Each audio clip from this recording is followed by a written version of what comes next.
வணக்கம், இது உங்கள் சிவி ஜோன். எல்லாரும் எப்படி இருக்கீங்க? இப்போ பார்த்தீங்கன்னா லைவில் ஒரு சம்பவம் நடக்குது. இந்த சம்பவத்தை பார்க்கும்போது பாவிகளா, இப்படியுமா ஒரு சில மனிதர்கள் இருப்பாங்க. அதுவும் ரொம்ப மோசமாக இருக்குதுங்க. அதுவும் குறிப்பாக அந்த சாச்சனா திடீர்னு வெளியே வராங்க, வராண்டால வந்து கத்துறாங்க, ஹலோ யாருங்க இந்த கேக்கெல்லாம் எடுத்தது அப்படி சொல்லிட்டு பிளேட்டை காமிச்சு ஒரு கேக்கு, அதுவே நிறையா கேக்கு இருக்குது. இதுலேருந்து பங்கு யார் எடுத்தது? நான் இது வரைக்கும் யாருக்கிட்டையாவது பங்கு வாங்கினேன் இந்த வாட்டி. இதில் 2 பேரோட பங்கு இருந்துச்சு. ஒன்று முத்துக்குமரனோடது, இன்னொன்று என்னோடது. அதை யார் எடுத்தது? உங்களுக்கு அசிங்கமா இல்லையா, வெக்கமா இல்லையா அப்படின்னு கேட்டுட்டு டென்ஷன் ஆகிட்டு போயிட்டாங்க. எல்லோரும் ஆச்சரியமாக பார்க்குறேன், என்ன இந்த பொண்ணு கடுகு சிரித்தாலும் காரம் குறையாத மாதிரி இப்படி டப்பட்டப்பட்டப்படம் வெடிக்குது அப்படின்ற மாதிரி பார்த்துட்டு இருக்காங்க. முத்துக்குமரன் பக்கத்தில் போய் உட்காந்துட்டாங்க. அவர் வந்துட்டு சைலண்ட்டாக, எதுக்கு இப்போ டென்ஷன் ஆகிற, வீடு பார்த்துக்கலான்னா டென்ஷன்லாம் ஆகலை. அப்புறம் இது என்னோடய 3வது பங்குன்றாங்க. எதே 3வது பங்கா? ஆனால் பாவே, அப்போ எத்தனை பேரோட பங்கு நீ சாப்பிட்டுட்டு அங்கே போய் எனக்கு பங்கு வரல, முத்துக்குமரன் பங்கு வரல, இன்னும் ஒரு சவுண்டு. இதில் முத்துக்குமரனுக்கு இருக்கிற பங்கில் வந்துட்டு வேற கையை வச்சு சாப்பிட்றது. 3வது பங்கா இது? அப்போ முத்துக்குமரனோட பங்கை தான் யாரும் சாப்பிட்ருக்காங்க, அதுக்கு ஒரு சவுண்டு. இப்போ வந்து ஒரு பங்கு இருக்குது, அதையாவது முத்துக்குமரன் கொடுத்துட்டு நம்ம சைலண்டாக இருக்கலாம்ல. ஏன்னா ஏற்கனவே 2 பேரும் சாப்பிட்ருக்காங்க, அதுலேயும் கையை வைக்கிறாங்க.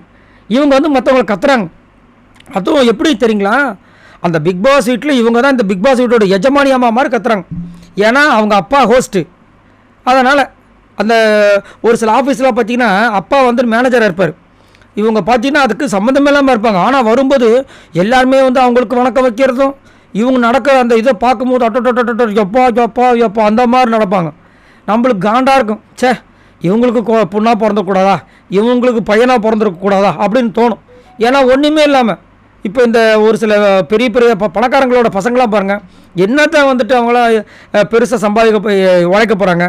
அப்படியே அப்பா சம்பாதிச்ச அந்த சொத்தில் அப்படியே வாழ்வாங்க. அந்த மாதிரி இங்கே பார்த்தீங்கன்னா அப்பாவோட இதில் வந்துட்டு இந்த போர்டு போடுறாங்க இந்த அம்மா. சரி, அந்த அளவுக்கு இவங்க வந்து இந்த பிக் பாஸ் வீட்டுக்குள்ள அவ்வளோ நேர்மையாக சூப்பராக இருக்காங்களா? இவங்க மற்றவங்கள்ட்ட தான் வாங்காமல் போன வாரம் ஒரு 5 ஸ்டார் சாக்லேட் கொடுத்தாங்க. போய் எல்லாருக்கிட்டையும் வாங்கி கிட்டத்தட்ட 27லேருந்து 30 சாக்லேட் எடுத்து வச்சுருக்காங்க. அதை வச்சு ஒரு பெரிய ஸ்டோர் கடையே போடலாம் போடுது.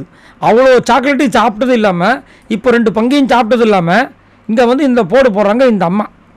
சரி, உங்களோட கமெண்ட்ஸை சொல்லுங்கள். இன்னும் எத்தனை நாளைக்கு தான் இந்த பொண்ணோட இந்த மாதிரி விஷயங்கள்லாம் வந்து நம்ம கேட்க போகிறோன்னு தெரியல.